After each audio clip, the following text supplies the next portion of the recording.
హైదరాబాద్ లో tea square New York times square తరహాలో iconic land mark ను చేయాలని రేవంత్ సర్కార్ ప్లాన్, బిడ్డర్లను ఆహ్వానించిన TGIACL అంటూ చూస్తా ఉన్నాం.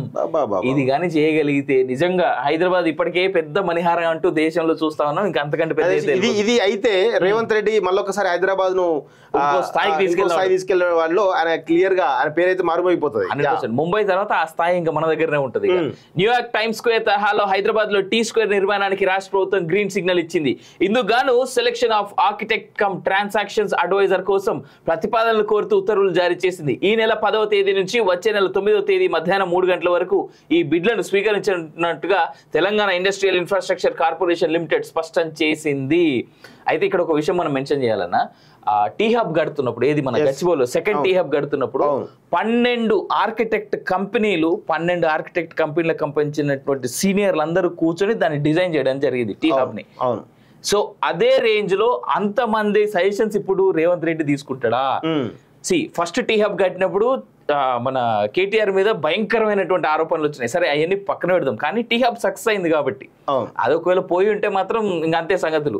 సో అలాంటి డెసిషన్ రేవంత్ రెడ్డి తీసుకుని అందరి సలహాలు కలిపి క్యుములేటివ్ గా తీసుకుంటాడా రేవంత్ రెడ్డి అనేది బిగ్గెస్ట్ క్వశ్చన్. చూడాలి ఇక్కడ ఎట్లా ఉండబోతుంది. ఇది ఒక అద్భుతమైనటువంటి ఆలోచన. అంటే ఏ పాలకుడైనా కానీ తన మార్కును, అంటే నా 5 ఏళ్ల పాలనలో నేను ఇది చేశానని చెప్పడానికి చాలా మనకు ఉదాహరణలు ఉంటాయి.